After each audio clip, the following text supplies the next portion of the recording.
Generalmente cualquier material audiovisual, ya sea un documental o una ficción o incluso una publicidad, trata de contar una historia.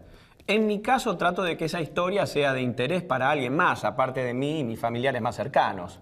Para eso hay que tener muy claro qué es lo que uno va a contar y cómo va a contarlo. Y escribirlo. Eso se llama hacer un guión. ¿No es cierto, profesora?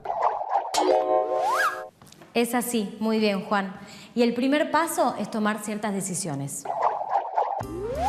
¿Qué queremos contar? ¿A quién va dirigida nuestra historia? ¿Cómo vamos a hacerlo? ¿Qué queremos contar? ¿Algo que vivimos? ¿Una noticia? ¿Algo que leímos o imaginamos? Esto va a ser el tema o idea de nuestro futuro video. Con la segunda pregunta decidimos a quién está dirigido lo que vamos a contar. ¿A toda la escuela? ¿A nuestros amigos? ¿A un público que no conocemos? Estas dos decisiones, qué y para quién, nos llevan a responder la tercera pregunta, que tiene que ver con la forma en la que vamos a contar nuestra historia. Es decir, qué recursos narrativos van a ser los más convenientes para contar esa historia a ese público. Por ejemplo, en un documental, los recursos que pueden ayudarnos son tener entrevistados o un conductor que lleve adelante el relato. También podemos agregar información con gráficos o con imágenes de archivo. En la ficción, el principal recurso son los personajes, que con sus diálogos y acciones van desarrollando la historia. Otro recurso básico, tanto en documental como para ficción, es tener un relator en off que guía, comenta y amplía lo que se ve. También existe la elipsis, que es cuando se excluye un momento poco interesante para el espectador. Veamos cómo funcionan estos recursos narrativos en el video que hice con mis alumnos. Bueno, a ver, presentate y contanos como representante de tu grupo a dónde te fuiste en tu viaje de estudios. Bueno, me llamo Pablo Fernández, estoy en el segundo año del secundario. Con mis compañeros fuimos a la quebrada de Humahuaca, Jujuy, para hacer observaciones de geología. Fue toda una experiencia, además nos quedamos a dormir en carpa, la verdad estuvo buenísimo. Y contanos, no sé, qué vieron, algo que les haya gustado. Vimos los cerros que tienen diferentes colores, la verdad es espectacular, nunca vi algo así. El más importante es el cerro de los 7 colores, que cada color pertenece a una diferente era geológica. Mirá qué interesante. ¿Y hay alguna anécdota especial del viaje que te acuerdes? Sí, pasó algo increíble, nevó. ¿Nevó en Jujuy? Sí, y bastante, y nosotros que estábamos preparados para el calor.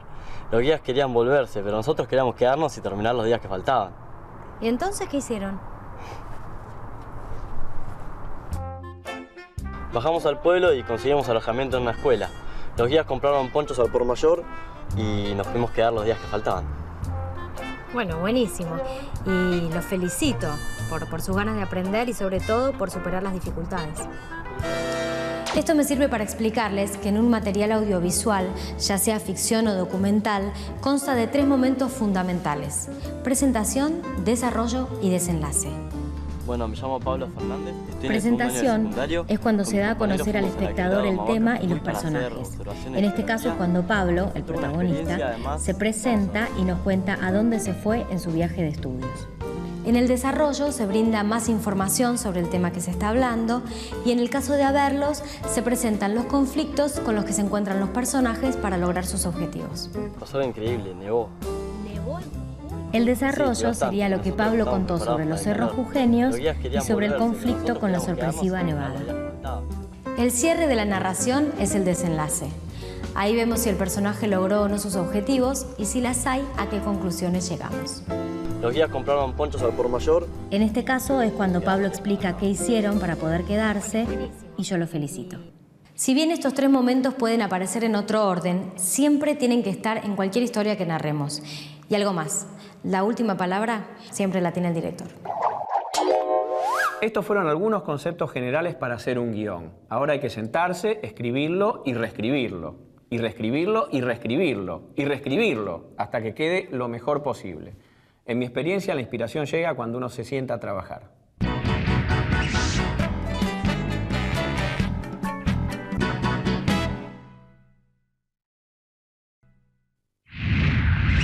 Si están decididos a realizar un video y ya tienen listo el guión, ahora hay que convertir esa idea en imágenes y registrarlas.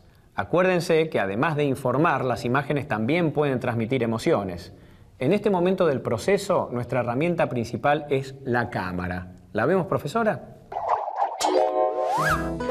Hay gran variedad de tipos de cámaras, desde las profesionales hasta las que vienen integradas a otros aparatos como los celulares. Las principales diferencias son la calidad de imagen, la cantidad de tiempo que pueden grabar y la mayor o menor dificultad que tienen para manejarlas. Fuera de las cámaras profesionales, las cámaras de video hogareño son las que tienen mejor calidad de imagen y sonido. Estas cámaras, aparte de tener una batería que dura varias horas, pueden grabar en cassettes o DVDs entre 40 y 60 minutos. Funcionan bien con casi cualquier tipo de iluminación. En cambio, los celulares con cámara, si bien tienen una calidad de imagen menor, son mucho más accesibles económicamente. Son livianos, son manuables, se pueden utilizar en cualquier momento y lugar, pero tiene que ser en un lugar con muy buena iluminación, como este. Y hay que tratar de hacer planos cercanos porque no hacen foco a lo lejos y tampoco tienen mucha calidad de sonido. Se me acabó la batería. Lo voy a cargar. Dale. Esa es una de las desventajas que tiene el celular. Ya sea por la capacidad de memoria o por la cantidad de batería, no pueden grabar por mucho tiempo, pero sirven para registrar momentos fugaces o para grabar cuando no podemos llevar una cámara común. Entre estos dos extremos de calidad encontramos las cámaras de fotos digitales, con posibilidad de grabar imágenes y algunos sonidos. Al igual que los celulares, no fueron hechas específicamente para filmar, pero pueden ayudarnos. Cuanto más completas son, mejor es la calidad de imagen y sonido. Me cuesta mantenerla estable. A ver, espera. Al igual que con las cámaras hogareñas, podemos poner un trípode y así lograr una imagen más estable. Estabilidad, foco, tiempo de grabación, luminosidad. No te preocupes si no tenés la mejor cámara. Más allá de la calidad de la cámara, trabajá para que tu historia se vea y se entienda lo mejor posible, porque lo más importante es lo que vos querés contar.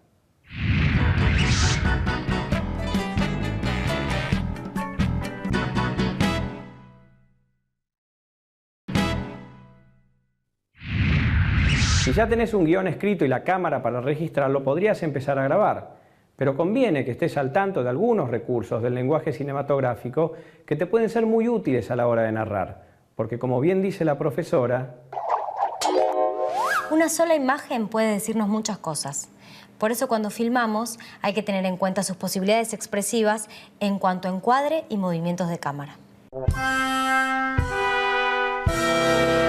Lo que encuadra la cámara se llama plano. Hay distintos tamaños de planos, según lo que queramos mostrar. El plano general sirve para describir un lugar o para mostrar las acciones de una o varias personas. El plano medio es desde la cintura. El primer plano abarca el rostro desde los hombros. Permite apreciar las emociones de la persona y da más intimidad. El plano detalle en general se usa para llamar la atención sobre algo.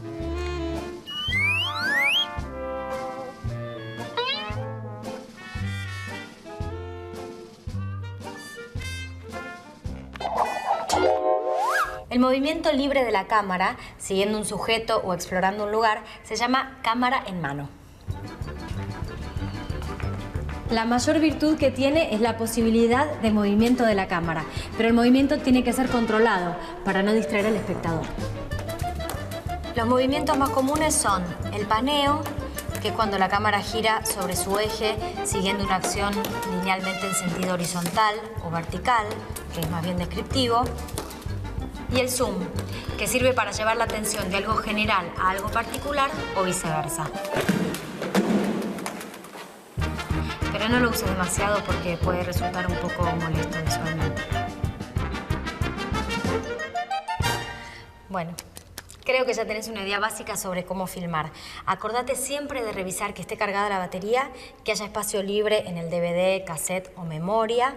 Y a la hora de filmar, trata de llevar alargues, adaptadores de enchufe, el cargador de la batería y ¿qué más podemos hacer para prepararnos, Juan? Es importante tener una idea de los planos que querés hacer y de cómo van a ir unidos unos con otros. En mi caso, yo trato de que la cámara no se note, de que esté siempre en función del guión, de los actores y de la acción. Así que, planeá, ensayá y largate.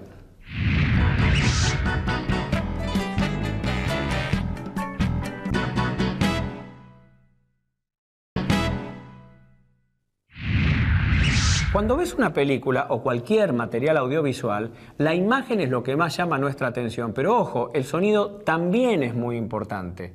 No solamente para los diálogos, sino también para generar climas y transmitir emociones. Por eso es muy importante que lo trabajemos ya desde la grabación de nuestro video. ¿Empezamos? Dale, Juan. Y empezamos por la toma de sonido durante la filmación, que suele llamarse registro del sonido. Generalmente vos vas a grabar con el micrófono que tiene incorporado la cámara de fotos digital o el celular o la cámara de video. Pero tenés que tener cuidado, porque los micrófonos no captan el sonido como lo hace el oído humano. Mirá, presta atención. ¿Escuchaste? Este sonido es el ruido del ambiente en donde estamos grabando, que es un poquito molesto y está entrando por el micrófono de la cámara. Los micrófonos, a diferencia del oído humano, no pueden seleccionar un sonido. Esto quiere decir que si en un ambiente hay varias fuentes sonoras, el oído humano puede seleccionar y focalizar lo que quiere escuchar. Es decir, por ahí prestar atención a un solo sonido. En cambio, los micrófonos captan todos los sonidos con la misma intensidad. Por eso los profesionales, para solucionar esto, utilizan un boom con un micrófono direccional que solo capta los sonidos que se emiten enfrente a él. Pero vos, que vas a grabar con el micrófono que tiene incorporada la cámara, tenés que tratar de estar lo más cerca de la persona que está hablando, es decir, cerca de la fuente sonora principal, para tratar de registrar lo mejor posible el sonido y que no entren otros ruidos. En situaciones difíciles como esta, lo ideal es utilizar un micrófono de mano, que es el que utilizan habitualmente los periodistas. Tiene esta desventaja, que no puedes alejarte mucho de la cámara. Pero bueno, de todas maneras, lo ideal es que vos trates de grabar en lugares en donde no haya ruido, para que los diálogos o testimonios se registren con la mayor claridad posible. La mejor manera de supervisar cómo se está grabando el sonido es monitorear usando auriculares. Así estamos bien seguros de que no entre ningún ruido extraño o ajeno a la escena. Por ejemplo, vos podés pensar que como estamos en un lugar prácticamente a solas, sin ruido ambiente, ni voces, ni ruidos molestos, nada interferiría en la grabación de sonido. Pero hay reverberancia. Esto quiere decir que el sonido retumba. Para evitar este efecto, podemos usar cortinas o frazadas o un colchón en el piso, lo primero que consigamos. 1, 2, 3, probando. Si tenés una computadora con un programa de edición, podés mejorar tanto las imágenes que filmaste como el sonido registrado.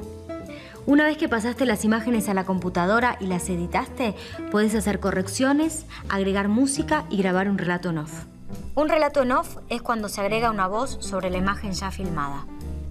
La mejor forma de hacerlo es grabando y mirando a la vez. Tener un relator en off que guía, comenta y amplía lo que se ve. Después esa grabación se pega con la imagen correspondiente, haciendo coincidir los tiempos. Tener un relator en off que guía, comenta y amplía lo que se ve. Con el mismo proceso podés hacer correcciones, es decir, volver a grabar diálogos que por ahí se registraron mal durante la filmación. Y también podés agregar música, ya sea para darle más emoción a un momento o para reforzar el significado de alguna escena. Mira, fíjate.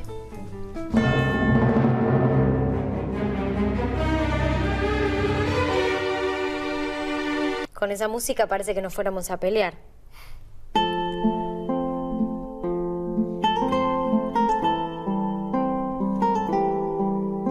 En cambio, la misma imagen con otra música da un efecto completamente distinto. Romántico. Es un ejemplo. También podemos usar música para presentar a un personaje muy importante. No te olvides de la capacidad expresiva del sonido. Te puede ayudar a contar desde acciones que no se ven hasta los sentimientos de un personaje. Pero tampoco quieras tapar todas las pausas con música o sonido ambiente. A veces un silencio dice más que 1000 palabras.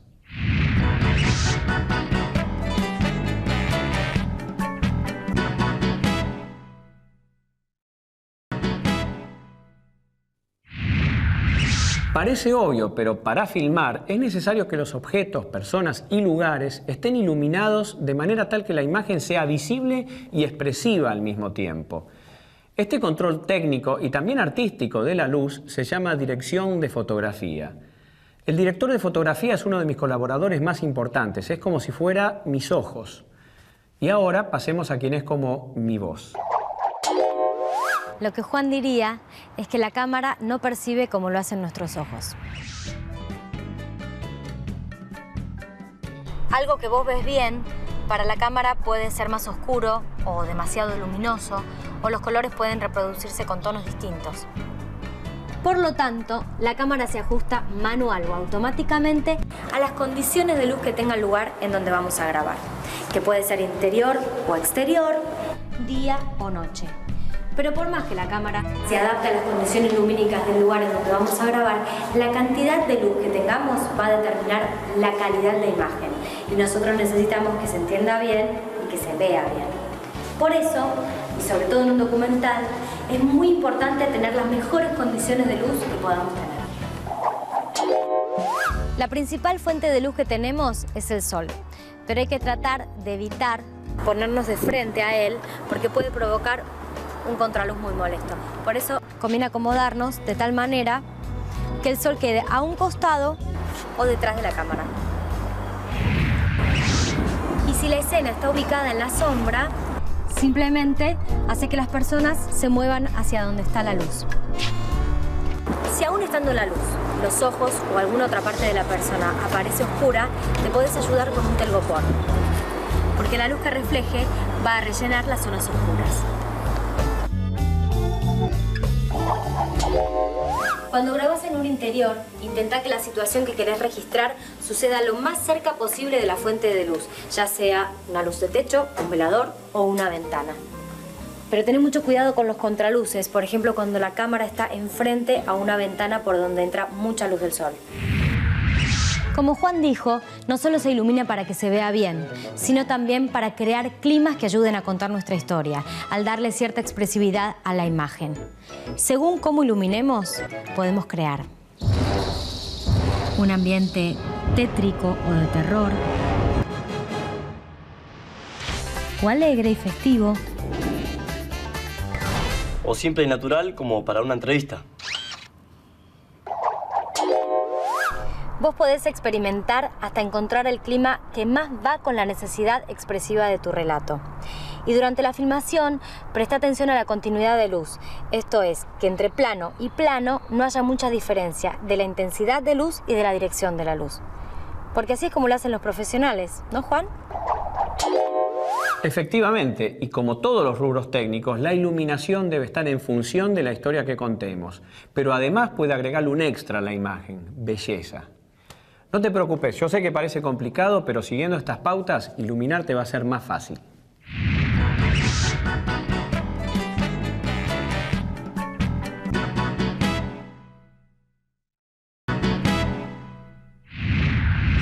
Cuando estás haciendo un documental, la entrevista es uno de los recursos más importantes que tenemos para buscar y brindar información. Se trata de hacerle preguntas a alguien que sabe sobre el tema que contaremos en nuestro video, como la profesora, que ahora nos va a explicar cómo hacer una entrevista.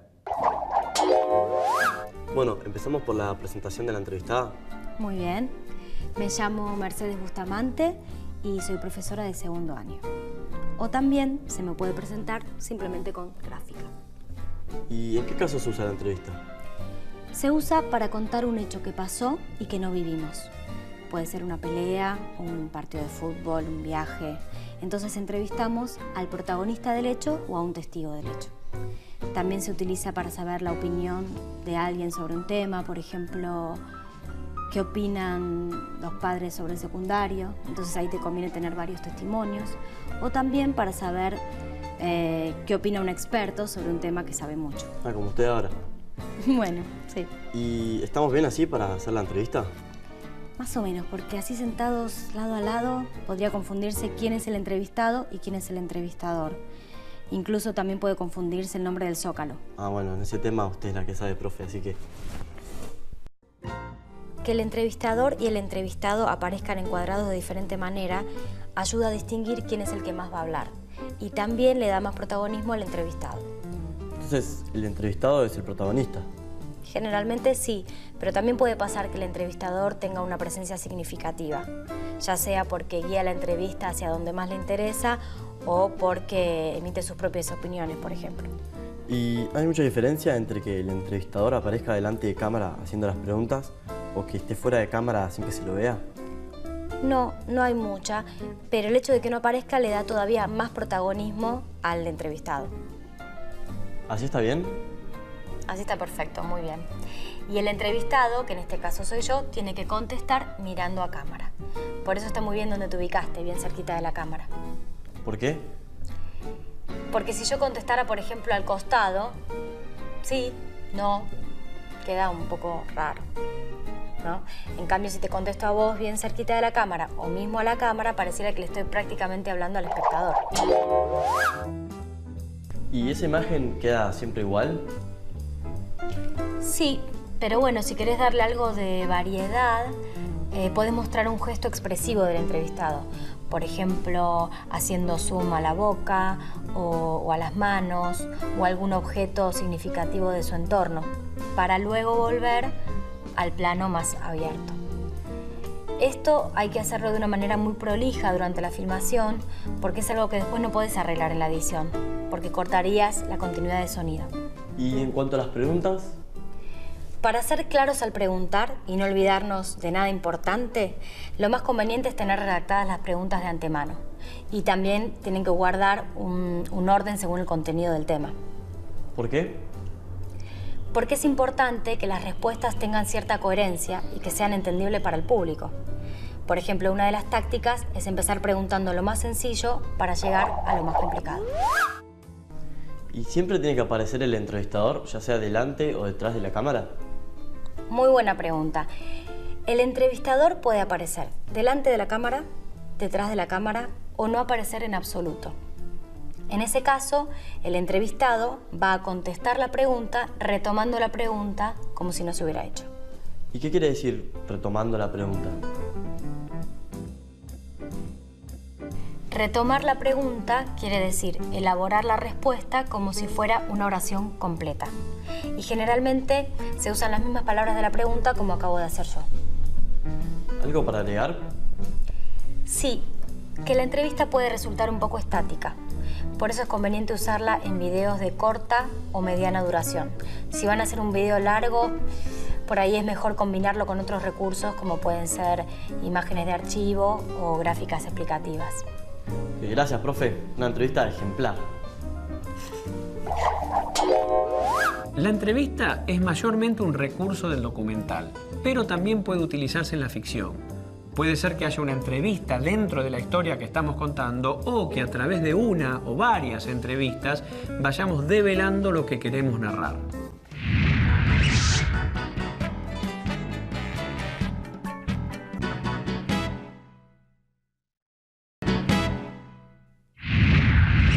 Una vez escrito el guión y grabado, llega la etapa de la producción audiovisual que a mí más me gusta, es el montaje o la edición.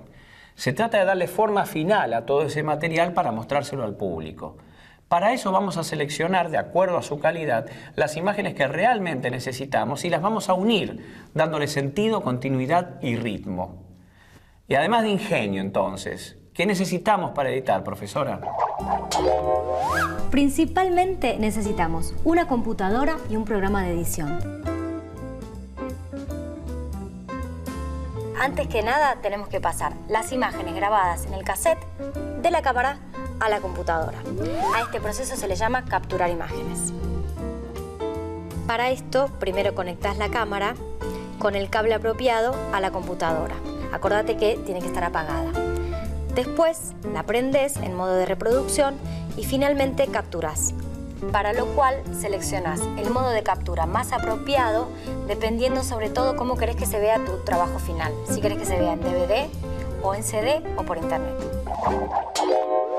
Ahora que ya capturamos las imágenes grabadas, podemos pasar a la edición propiamente dicha.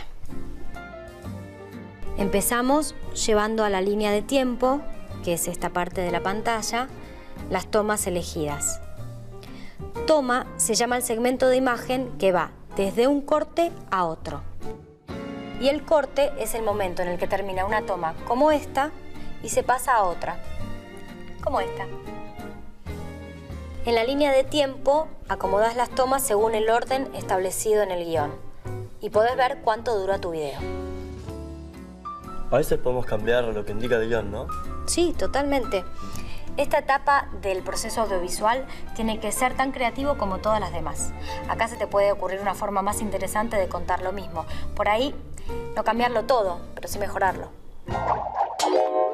En la edición podés cambiar las texturas y los colores de las imágenes.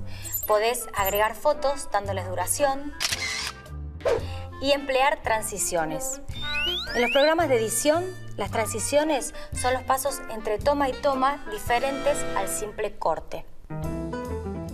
Pueden ser fundidos, por ejemplo, fundido a un color, que comúnmente es a negro, fundido de un color a una imagen, y fundido encadenado, cuando va desapareciendo una imagen y al mismo tiempo va apareciendo otra.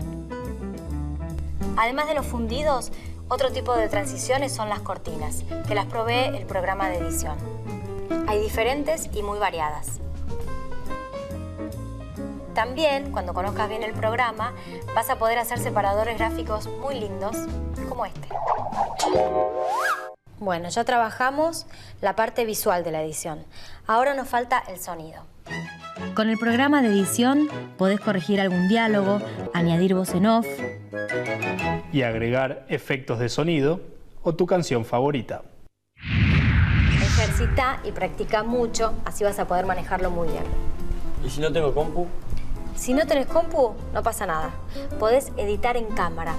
Esto es filmar en el orden que querés que aparezca tu video.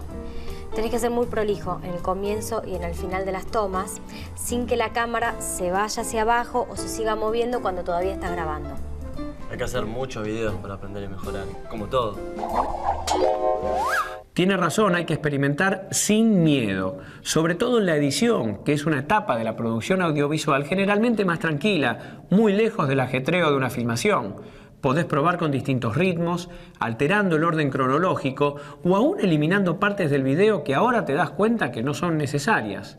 Yo te recomiendo mostrarle lo que vas editando a distintas personas. Es la mejor manera de probar si el público capta lo que vos querés contar.